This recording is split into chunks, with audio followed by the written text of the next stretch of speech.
Good morning, কেমন আছো সবাই? আশা করি সবাই খুব ভালো আছো। আমিও খুব খুব ভালো আছি। আজকে সকালবেলা ঘুম থেকে উঠে থেকেই একদম শুরু করে দিলাম বকবক। আর তোমাদের সাথে অনেক দিন ধরে ভিডিও সেরকমভাবে শেয়ার করতে পারছি না, তাই জন্য ভাবলাম যে আজকে তোমাদের সাথে একটুখানি কথা বলি আর তোমাদেরকে দেখাই যে আমি কি কি করি আর কি।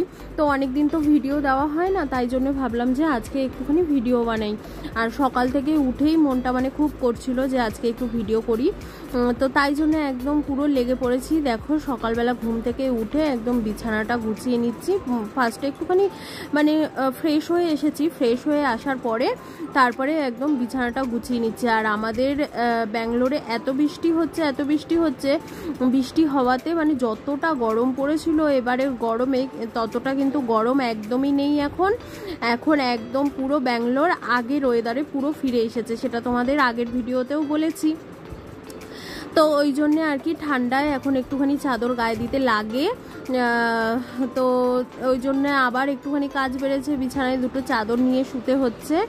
যাই হোক, কালকে এত বৃষ্টি হয়েছে দেখেছো, সাইডে দড়ি টাঙিয়ে রেখে জামা কাপড়গুলো ঘরের মধ্যেই মেলে দিয়েছিলাম। বৃষ্টি হচ্ছে দেখে একদম বাইরে রাখতে পারিনি, তাই জন্য জামা কাপড়গুলো ঘরে নিয়ে চলে এসেছি।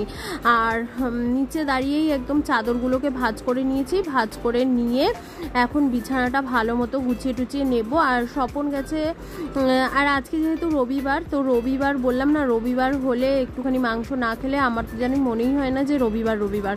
স্বপন যদি বাড়িতে না থাকে তখন খাই না, সেটা আলাদা ব্যাপার, কিন্তু ও বাড়িতে থাকলে মাংস রবিবার দিন না খেলে আমার একদমই মনে হয় না রবিবার।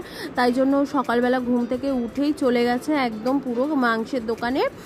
আর ওর একটা ছোট্ট মেটেরিয়াল আসার কথা আছে, তো সেটাকে এনে একদম মাংসের দোকান থেকে মাংস নিয়ে তারপরে চলে আসবে। আর ও যতক্ষণ না আসছে ততক্ষণ আমি এদিকের কাজকর্মগুলো একদম পুরো সেরে ফেলছি ফটাফট করে।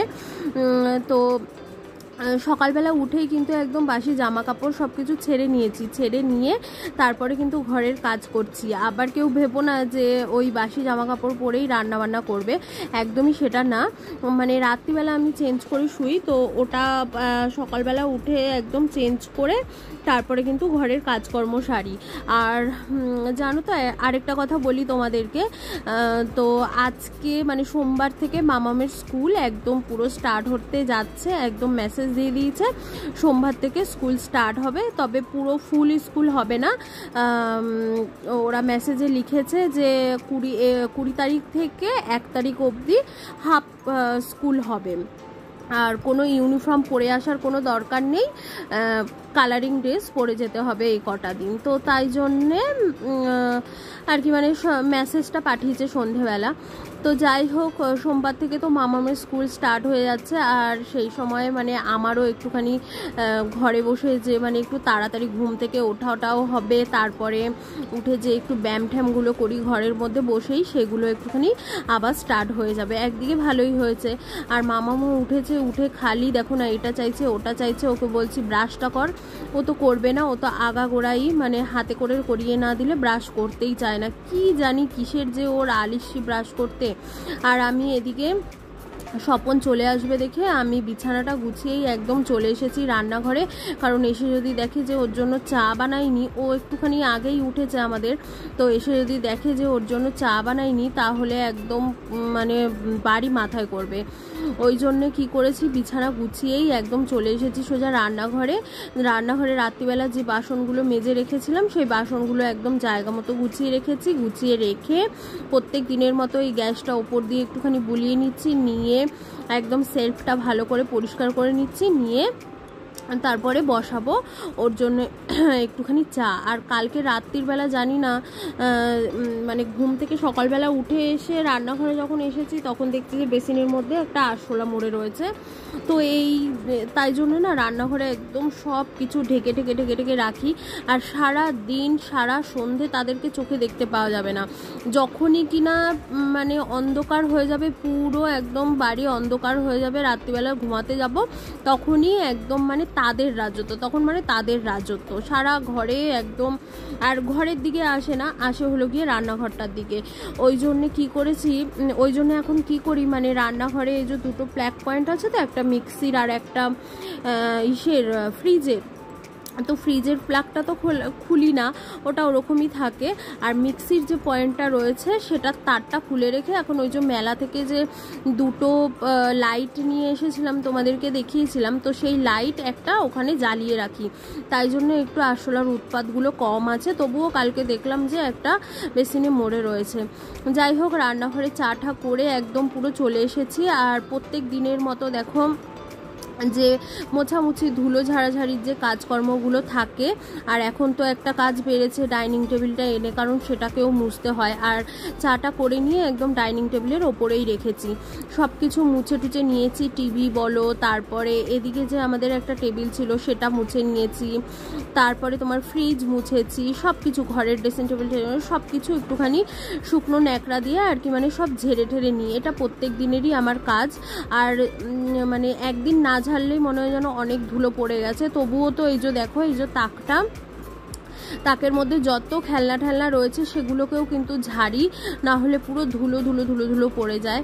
যাই হোক, ঝেড়ে নিয়ে একদম পুরো ঘরটা ঝাড় দিয়ে নিচ্ছি। এখনও কিন্তু স্বপন আসেনি, তো ঘরটা ঝাড় দেওয়ার পরে বাইরেটা যখন ঝাড় দিতে গেছি তখন ও এসেছিল।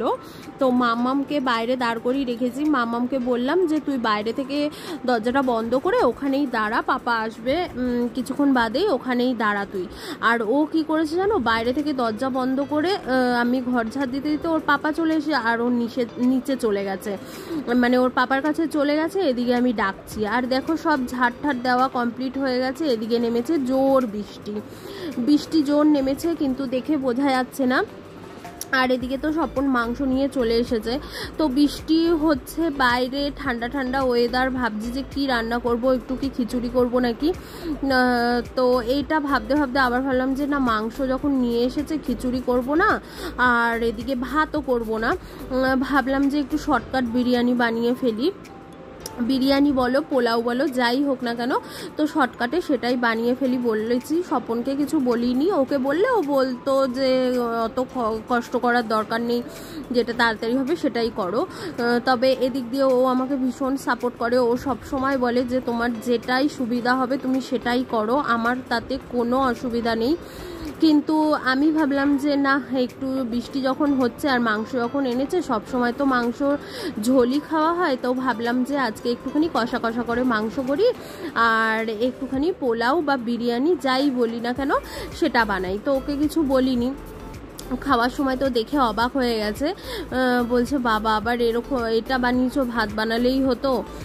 তো আমি বললাম যে না, একটু বৃষ্টিও হচ্ছে বাইরে, আর সেরকম তো গরমও নেই, খেতেও কোনো অস্বস্তি লাগবে না, তাই জন্যই বানিয়ে ফেললাম। আর এবারে এখানে দেখো মাংসগুলো একদম পুরো ধুয়ে একদম নিয়েছি। আর আমি কিন্তু ঘর ঠর ঝাড় দিয়ে একদম পুরো ফ্রেশ হয়ে চলে এসেছিলাম। চলে এসে একটুখানি জল ফল খেয়ে নিয়েছি, গরম জল খেয়ে নিয়েছি। মামুনকে খাওয়ানো হয়ে গেছে, সবার কিন্তু খাওয়া দাওয়া কমপ্লিট হয়ে গেছে। আর এদিকে আমি মাংসটা ধোয়ার পরে একদম মানে কিন্তু পুরো নুন হলুদ আর তার সাথে সাথে একটুখানি লঙ্কার গুঁড়োও ছড়িয়ে দিচ্ছি। মানে লঙ্কার গুঁড়োটা দিলে না মাংসের কালারটা এত সুন্দর হয়। এই লঙ্কার গুঁড়োটা কিন্তু ঝাল নয়, কিন্তু ঝালও নয়, আবার যেই লঙ্কার গুঁড়োটা আছে না যে শুধু কালারের জন্য, সেটাও কিন্তু নয়। মানে এত ভালো লঙ্কার গুঁড়োটা, হালকা ঝালও হবে আর কালার তো একদম দারুণ আসবে। তো নুন হলুদ, আর নুনটা মাংসে একটু কমই দিয়েছি, জানি যে সে একটুখানি মাখা মাখা মানে কষা কষা মাংস করব, তাই জন্য নুনটা একটু পরিমাণটা কমই দিয়েছি। আর এদিকে নুন হলুদ একটু লঙ্কার গুঁড়ো তেল ফেল দিয়ে ভালো করে মাংসটাকে একদম মাখিয়ে রেখে দিলাম। এবারে তো মানে আস্তে আস্তে রান্নাবান্না করব। আর রসুনটা ছাড়িয়ে রেখেছিলাম আগের দিন রাত্রির বেলায়। আর এখানে দেখো চাল মেপে নিয়েছি, আর ওটা হলো যে ধনেপাতা মাংস, পেঁয়াজ টমেটো, ওটা হলো মাংসের। আর এখানে দুবেলা খাওয়ার জন্য চাল মেপে নিয়েছি, তাই জন্য এতটা চাল লাগছে। তো ভাবলাম যে করব যখন দুবেলাই করি। আর এদিকে তো সব কিছু রেডি। এদিকে দেখো মাংসটাও একদম পুরো কষিয়ে ঠসিয়ে মানে কষানো হয়ে গেছে। এখন একটু চাপা দিয়ে আস্তে আস্তে করে এটাকে রান্না করব, যাতে ভালো মতো একদম সিদ্ধ হয়ে যায়, মানে ঝোলের জন্য যাতে জল না দিতে হয়, ওই ইসেতেই যেন হয়ে যায়।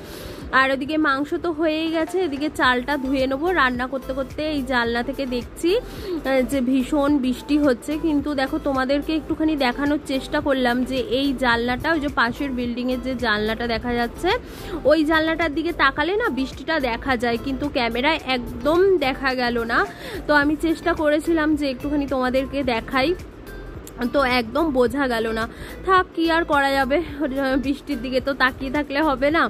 যাই হোক, এদিকে মাংসটা এই পাশে ট্রান্সফার করে দিয়েছি, আর ওইদিকে আরেকটা কড়াই বসিয়ে দিয়েছি পোলাও বা বিরিয়ানি যাই হোক না কেন সেটা করার জন্য। পোলাওই বলতে গেলে পোলাওই বানাবো, তো যাই হোক না কেন ওদিকে আরেকটা কড়াই বসিয়ে দিয়েছি। এদিকে তো না হলে অনেকটা টাইম হয়ে যাচ্ছিলো, আর আজকে রবিবারের দিন ঘুম থেকে একটুখানি লেট করেই ওঠা হয়েছে। আর তার মধ্যে সত্যি কথা বলতে ওয়েদার এত ভালো না, মানে সকালবেলা ঘুম থেকে উঠতেই ইচ্ছা করে না। মামামের তো স্কুল বললামই সোমবার থেকে চালু হয়ে যাচ্ছে, জানি না সকালবেলা কি করে উঠবো এত সুন্দর ওয়েদারে। যতই তাড়াতাড়ি ঘুমাই না কেন সকালে একদম ঘুম ভাঙতে ইচ্ছা করে না, তো এবারে করতেই হবে। যাই হোক, এদিকে চালটা ভালো মতো ধুয়ে নিচ্ছি, আর এদিকে দেখো ননস্টিকের কড়াইটা কিন্তু একদম গরম হয়ে গেছে, কারণ কড়াইটা না হেভি পাতলা, মানে বসালেই সাথে সাথে একদম গরম হয়ে যায়। তো ওর মধ্যে তেল দিয়ে দিয়েছি, আর গোটা গরম মশলা একটুখানি ফোড়ন দিলাম, এলাচ, লবঙ্গ আর দারচিনি একটুখানি ফোড়ন দিলাম, দিয়ে পেঁয়াজ দিয়ে দিয়েছি ওর মধ্যে। আর মিক্সির মধ্যে মশলা একদম বেটে রেখে দিয়েছি, আদা, রসুন, কাঁচা লঙ্কা, ধনে, জিরে সব কিছু একসাথে বেটে রেখে দিয়েছি। পেঁয়াজটা একটুখানি নরম হলে আমি ওই মশলাটা, বাটা মশলাটা দিয়ে তারপরে নুন, হলুদ সব কিছু দিয়ে চালটা ধুয়ে রেখেছিলাম সেই চালটাও এর মধ্যে দিয়ে একদম চালটাকে ভালো করে ভেজে নিয়েছি। এবারে কি করব, একটা প্রেশার কুকারে না আমার এটা হবে না, তাই জন্য দুটো প্রেশার কুকারে আমি বসিয়ে দেবো। আর এদিকে মাংস হয়ে গেছে, গ্যাস বন্ধ করে দিয়েছি, আর এই দেখো পোলাওটা একদম দুটো প্রেশার কুকারে বসিয়ে দিয়েছি। যাই হোক, সব কিছু কাজকর্ম সেরে এখন একদম স্নান টান করে পুজো টুজো দিয়ে চলে এসেছি। মামামকে খেতে দিয়েই আমি গেছিলাম স্নান করতে, কারণ ওর অনেকটা খিদে পেয়ে গেছিলো, আর টাইমটাও অনেক হয়েছে, আর স্বপন গেছে স্নান করতে বলে বলে বলে বলে ওকে পাঠালাম। আর মামা ওদিকে খাচ্ছে, আর এই যে টিভি দেখছে। তো ওকে বলছি যে ফটাফট খা, ওর খাওয়া হলে তারপরে আমরা খেতে বসবো। স্বপন স্নান করে আস্তে আস্তে ওর খাওয়া হয়ে যাবে। আর ওইটার মধ্যে রয়েছে পোলাও, এর মধ্যে মাংস কষা, আর এটার মধ্যে হলো চাটনি। চাটনিটা আমি বানিয়েছিলাম কালকে, আর স্বপন আর মামাম যেহেতু চাটনি খায় না, স্বপনও খায় না, মামামের মন হলে খায়, তো ওই জন্য বানিয়ে বেশি করে রেখে দিই, প্রত্যেক দিন খাওয়ার পরে অল্প অল্প খাই। তো দেখতে দেখতে সব কাজকর্ম সেরে সন্ধে হয়ে গেছে, আর মামামকে একটুখানি হিন্দি হোমওয়ার্ক দিয়েছি, ও এখানে বসে বসে ওটাই করছে আর কি। আর ওর হিন্দি হোমওয়ার্ক করা শেষ হয়ে গেলে তারপরে চটপট করে খাওয়া দাওয়া করে আমরা তাড়াতাড়ি করে শুয়ে পড়বো। বলছি তো বারবার, মামামের স্কুল স্টার্ট হবে সোমবার থেকে, তো আজ হলো রবিবার। যাই হোক, সারাদিনটা আজকে এরকমই কাটলো, ভালোই কাটলো। সারাদিন বৃষ্টি, খাওয়া দাওয়া, ভীষণ মজা হলো। আর মামামকে একটু পড়তেও বসালাম, আর এদিকে তো ও এখানে লিখছে, আর ওর পাপা এখানে মানে ফোনে যে কি দেখবে বুঝতেই পারছে না। আর এদিকে টিভিটা চালানো, আর আমাদের টিভিতে না অটোমেটিক মানে এই পিকচারটা চেঞ্জ হয়ে যায়, তো এক এক সময় এক এক রকম আর কি মানে পিকচার আসে। তো চলো, আমার বকবক আজকের মতো এইটুকুই। সবাই সুস্থ থেকো, ভালো থেকো, কালকে দেখা হচ্ছে নতুন একটা ভিডিওর সঙ্গে। ততক্ষণের জন্য টাটা।